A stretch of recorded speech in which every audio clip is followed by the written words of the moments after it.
Il a acheté les coffrets, ça y est. Il achète les coffrets en 1 seconde, ça y est. Même si on était bridé à 1 par personne, on a pu acheter 5 items. Tout ça instantanément quasiment et sans se faire détecter par Amazon. Cette vidéo est à but éducatif seulement, alors restez cool, ne scalpez pas. Salut tout le monde. Comment créer un bot qui achète tout ce que tu veux sur internet en quelques millisecondes? J'ai codé ce programme qui tourne en ce moment même sur mon PC. Il essaie de me choper des cartes Pokémon rares sur Amazon. C'est-à-dire qu'à tout moment pendant cette vidéo, j'ai des coffrets Pokémon qui tombent à de très bons prix. Ce bot connaît les prix en temps réel et détecte les disponibilités. Tu règles ton prix maximum, tu respires et il s'occupe d'acheter à ta place le plus rapidement possible. Pas de bannissement, pas de limite, tu peux le faire tourner H24 sans te faire griller. Alors regarde bien jusqu'à la fin parce que je te montre comment je l'ai codé, comment je l'ai créé et comment il fonctionne. Et non, le code de ce bot tu le trouveras ni sur GitHub, ni sur Reddit, ni dans une vidéo TikTok suspecte qui te dit regarde, Copie-colle ça dans ton terminal et t'inquiète pas, fais-moi confiance, ça va marcher.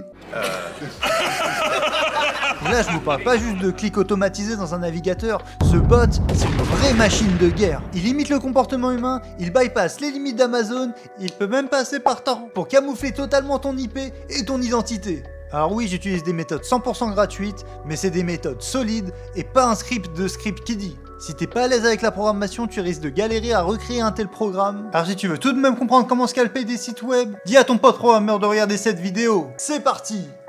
Le bot il est constitué de 6 fichiers Python, .py. Je vais passer en revue chaque fichier avec vous. On va commencer avec main.py. C'est la porte d'entrée du bot, c'est ici qu'on met notre email et notre mot de passe pour se connecter automatiquement à Amazon pour gagner du temps. Et c'est ici qu'on fait aussi la configuration des articles que l'on veut acheter. Un article que l'on veut acheter comprend en paramètres le numéro ASIN, c'est le numéro unique de l'article que l'on retrouve dans l'URL de la fiche produit, un prix maximum auquel on veut acheter l'article, si on veut vraiment l'acheter ou juste tester que l'achat se déroule bien, si on veut vraiment l'acheter, la quantité, et si on veut que le vendeur soit Amazon ou un vendeur tiers. Chaque article va créer ce qu'on appelle en programmation un thread.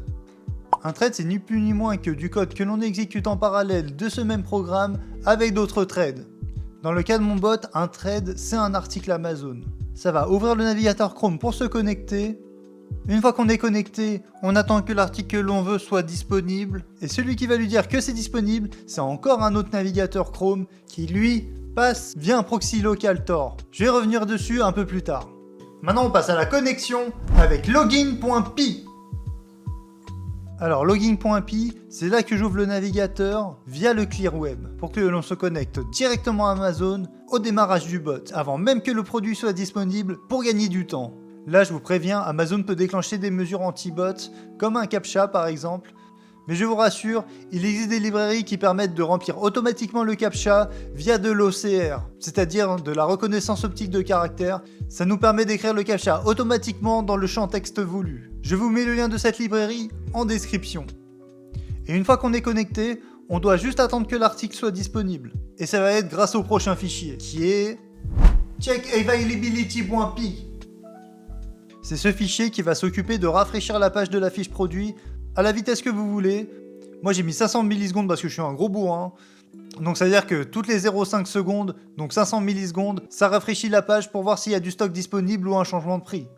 J'ouvre un navigateur Chrome avec Selenium qui passe par le réseau Tor, via un proxy installé en local avec Docker. Je vous mets le hub Docker en description. Si tu connais pas Docker, c'est pas grave, tu peux aussi utiliser Tor installé sur ton système d'exploitation normalement. Je vais t'expliquer les deux méthodes, avec et sans Docker, un peu plus tard dans cette vidéo. Tout ça, ça passe par Tor pour surtout éviter de se faire bannir 24 heures par Amazon. On passe au prochain fichier, qui est buy.py.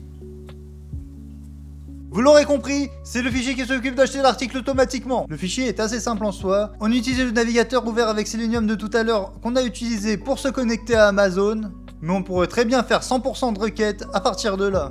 Mais perso, je préfère rester sur le navigateur parce que ça me permet de moins prendre la tête avec les sécurités anti-bot, surtout qu'on y gagnerait seulement 5 millisecondes sur cette partie-là à passer que par des requêtes.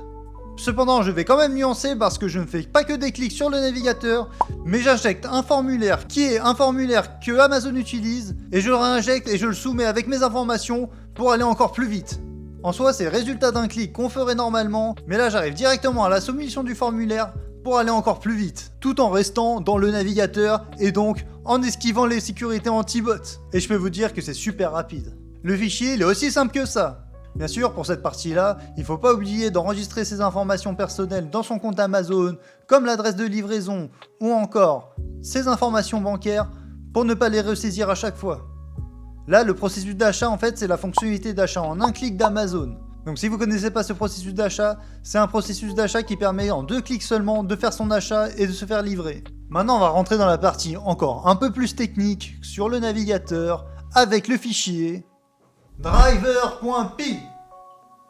Alors driver, en fait, c'est une classe que j'ai créée. Cette classe instancie un navigateur Chrome avec Selenium qui peut passer par le réseau anonyme Tor via le proxy installé en local. J'ai aussi développé quelques méthodes, mais ça c'est vous qui voyez, pour me faciliter la vie, comme est-ce que l'élément que je cible avec le XPath existe, ou alors pour attendre qu'un élément que je cible avec un XPath soit affiché sur la page. C'est là aussi où je désactive JavaScript pour avoir encore plus de confidentialité avec Tor. Maintenant on va voir le dernier fichier qui est Tor.py, ou comment avoir des IP illimités gratuitement avec Chrome. C'est la classe qui gère tout l'aspect du bot pour le réseau Tor. La classe a quelques méthodes comme une méthode qui ouvre Tor si jamais on ne passe pas par Docker, une méthode qui sert à changer l'IP. Si jamais on passe par Docker, il suffit juste de redémarrer le conteneur Docker. Si jamais on passe pas par Docker, il faut envoyer un signal au port local qu'on a ouvert via le fichier torrc. Je vais vous montrer ce que c'est juste après. Dernière méthode, c'est une méthode qui permet de fermer le navigateur Tor si jamais on l'a ouvert sans Docker tout à l'heure. Voici à quoi ressemble mon fichier torrc dans mon conteneur Docker Tor. Alors vous voyez, j'ai juste rajouté ces 2 lignes. Personnellement, et c'est ce que je vous conseille pour la France, pour être encore plus proche des serveurs d'Amazon, je vous conseille des nœuds de sortie Tor en France, ce qui vous permettra d'avoir des IP françaises et d'avoir un serveur de sortie Tor qui se situe en France. J'ai aussi spécifié le port de contrôle à 9151 pour pouvoir, via mon bot, changer d'IP quand je le souhaite. Voilà, c'est comme ça pour Docker, mais pour un navigateur Tor installé directement sur votre système d'exploitation, ce sera sensiblement la même chose. Les explications des différents fichiers, c'est terminé. Maintenant, je vais vous montrer ce que ça donne. Alors moi, dans mon cas, c'est 5 coffrets 151 que j'ai décidé de les mettre à 100 € maximum. Le vendeur, je veux que ce soit Amazon, et ça, c'est le code ASIN. Et vu que je suis un gros bourrin, moi ce que j'ai fait c'est que pour plusieurs articles, je mets des traites différents, même si c'est les mêmes articles. Comme ici par exemple, j'ai mis 5 fois le même coffret Pokémon. Ça veut dire que si vous avez bien suivi, que je vais ouvrir 5 navigateurs Tor en même temps pour qu'ils rafraîchissent la page en même temps, ce qui veut dire que théoriquement, je suis encore 5 fois plus rapide pour trouver les changements de prix et les disponibilités. Pour la démo, je vais mettre Auto Checkout False et un prix à maximum 300 €, ce qui n'est pas du tout ce que je recherche, mais là je vais vous montrer un peu ce que ça donne avec le bot pour faire l'achat, et du coup je vais mettre le vendeur n'importe lequel, pas seulement Amazon. Allez, c'est parti. Allez, on lance le bot pour 5 coffrets Pokémon 151. Donc voilà, là on passe par le Clear Web, on se connecte automatiquement à Amazon.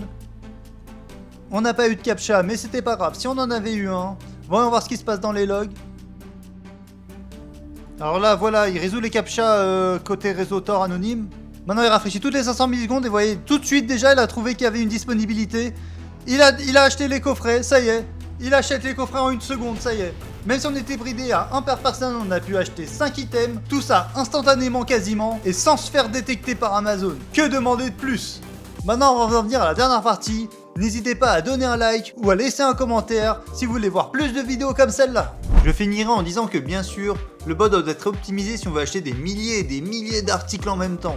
Si jamais c'est votre but, je vous conseillerais de tout passer par des requêtes. L'avantage, c'est juste que ça va gaspiller moins de ressources sur votre PC parce que Amazon est déjà bien optimisé côté front. Donc au niveau de la vitesse, ça va quasiment rien changer. Pour une prochaine vidéo, je vais essayer de forcer l'achat alors même que le produit n'est pas disponible. Alors restez branchés. Allez, si ça vous a plu, laissez un like et laissez un commentaire si vous voulez voir plus de vidéos comme celle-là.